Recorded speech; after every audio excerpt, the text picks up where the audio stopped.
Hello everyone, welcome back to another Raiders video. In this video, I'll be giving my kind of reaction to the Derek Carr cut and what's to come at the quarterback position for the Raiders. So let's get into it. So of course, the Raiders released Derek Carr today as I'm recording this, as expected. Well, kind of, it was expected, but I was kind of getting worried there, last second. He was still on the team. I don't know what they were doing. Because of course he said he would not accept the trade. So unfortunately, no trade capital at all. It looked like a third-round pick is what they were asking for. At that point that we heard that, I was like, all right, I'll take a third-round pick. But now we get nothing, draft capital-wise. Still get a lot of valuable money though. We're now at $48 million, not entering free agency yet. Still gonna get some more money from restructures and cuts. We'll be over $50 million in free agency, which is very good. 2 years ago in 2021, we were in the negatives, like negative 21, negative $22 million entering free agency. We had to cut Tyler Williams, Trent Brown, and like LaMarcus Joyner just to get over, just to get in the positive. Now $48 million starting point, a lot of cap space to use, of course, and still have a lot of good draft capital even without getting more from any card trade that could have happened. Now, of course, we knew he would get released, so it's not like we have to have a frantic plan at quarterback. They probably already are planning something. Maybe Brady was part of that plan. I already made a video why I don't think why it would have been Brady. I just made a video why I don't think it would be Aaron Rodgers. Even though that talk is still going around a lot about Aaron Rodgers being on quarterback. I don't see it happening. Garoppolo, I don't really want him. I could see it happening, but it's definitely like a plan B for them. Maybe even a plan C if they really wanted Brady. So they might not be really excited about Garoppolo, but they might go to him if their other options aren't there. In my opinion, what they should do is re-sign. Anyway, they re-sign Jarrett Stidham. I'm saying re-sign him as a starter for 1 or 2 more years. He's gonna sign with us.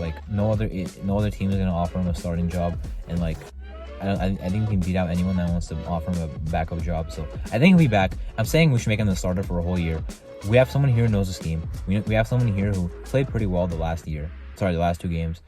Overall, against the Chiefs, did not have any protection. The 49ers game played really well though, against even better defense. But they didn't have no film on him. So that's gonna be something to keep in mind. Now these teams are gonna have a whole. If he is the full year starter, they'll have a full year of film to look at him. So I'm not saying Justin is a great guy, but if we're looking for a bridge guy, number one, don't spend all of your capital on Rodgers. I already made a video why it's a bad idea. So that would not really fill the idea of a bridge quarterback, because you'd be giving him a lot of stuff, and he's not even a bridge guy. He's kind of like a guy who's like you're trying to make him a franchise quarterback, but he's 39 years old. So a real bridge guy is someone who's available, like Baker Mayfield, Gardner Minshew, Sam Darnold, Jarrett Stidham. All those guys pretty much are the same talent level as Jarrett Stidham, and Jarrett Stidham knows the system and was on our team last year. I think it would make the most sense for Jarrett Stidham to be the actual bridge quarterback next year. Doesn't mean he'll start the whole year, because if we draft the guy, they might play sometime in year 1 or in year 2, which at that point, if Jarrett Stidham is a starter in 2024, I would already be pretty concerned, right? But I don't love Jarrett Stidham, but a full year of him starting, again, I mentioned the draft capital and cap space. If we build a solid team around him, we can still win with Jarrett Stidham at quarterback, even if he's a flashy quarterback or not. I want to win. If Jarrett Stidham can play solid enough, I'll take that. However, as for a future quarterback, I think, of course, this year is not really a year to go draft a quarterback in the first round. Now, I'll say this: Bryce Young won't be there, of course, 7th overall. Will Levis might not be, because apparently some teams have him as a quarterback 1. I do not like Will Levis. I would not take Will Levis. Richardson, I like Anthony Richardson. However, number 7 seems high, especially with all our needs. Even if we knock free agency out of the park, we still need to draft some guys behind, what we just signed. So I would like the 7th overall pick to be defense. Especially with how many holes we have, I don't see them all being filled in free agency, even with all the money we have. So I would like 7th overall to be defense. If we're gonna go offense, if we're gonna go quarterback, then Stroud. But Richardson at 7 is a reach for me, even though I do like him. If he's not gonna be in their 2nd round, or else I would take him right away. But I do like Richardson. Richardson is all I'm saying. Stroud. Here's what I'll say about CJ Stroud. Who out of the 4 guys, that are high end, round 1 guys, Stroud is the the most realistic, because young, he won't be there. Will Levis is up and down. He might be there, he might not be there. Even if he's there, will our team like him? I don't know. And Richardson probably a reach at 7. However, Stroud realistic, because some teams might like Levis over him. Some teams might let him fall. A lot of defensive line talent early. A lot of teams that need defensive line in the draft and early in the draft before us, same as us. The Cardinals in the defensive line, the Bears if they trade back or take a number 1 in the D line. The Seahawks need that. The Lions are gonna need it.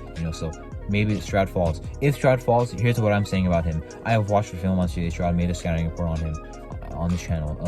Before I watched the film, I will say I love CJ Stroud. After watching the film, I'll say I like CJ Stroud. I think his accuracy and is like, people talk about like he can throw the ball anywhere.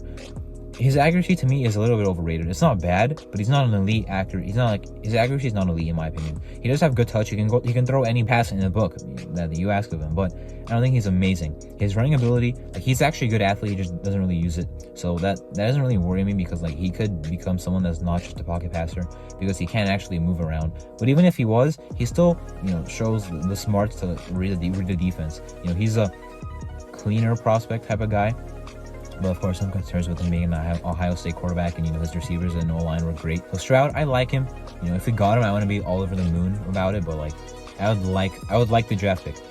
Stroud definitely in a year should be ready to go as a starter. So it'll be kind of tempting there to start him. I mean, if we draft Stroud, actually, he probably would play at some point in year one. I don't think Justin will hold the job down for the whole year. Now the other option is draft someone late.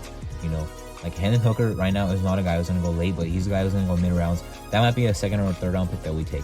But I'm talking about the guys who are like very late, like Aiden O'Connell out of Purdue, or Jake Haener out of Fresno State, or Malik Cunningham out of Louisville, or Jaron Hall out of BYU. Some of those guys are going to take 5th, 6th, 7th round and probably sit them the whole year. But they will be a guy you can develop.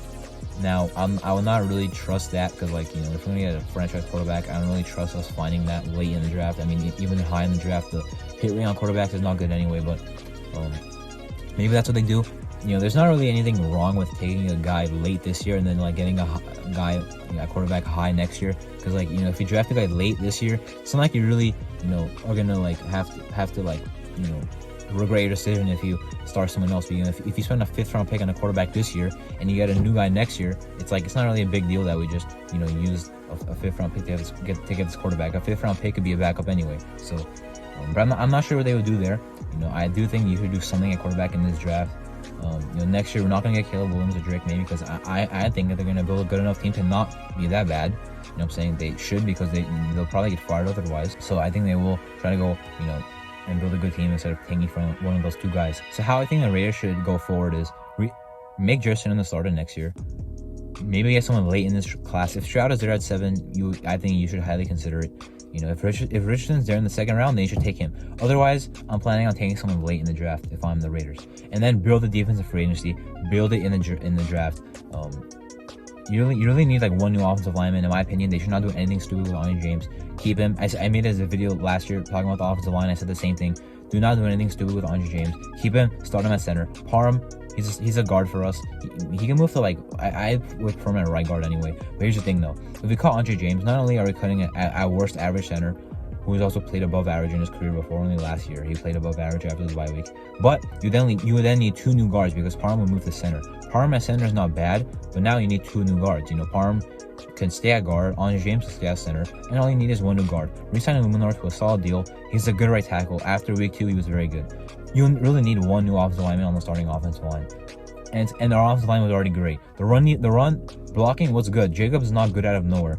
In 2020 and 2021, the run blocking was not good. But he had a great year this year because the run blocking was good. So was Jacobs, but the run blocking was way improved. The pass protection was not bad either. The offensive line majorly overperformed, and I feel like they should get more credit. And so should the offensive line coach, Carmen Brasillo. I am kind of worried about the getting this future quarterback guy, because of course the hit rate, as I mentioned, not very high. It's a very vital position, of course, but let's see what they do. I'm hoping they have a plan. I'm hoping that plan is not Aaron Rodgers, because I would not like that. I'm hoping it's not Jimmy Garoppolo either, because I would not like that either.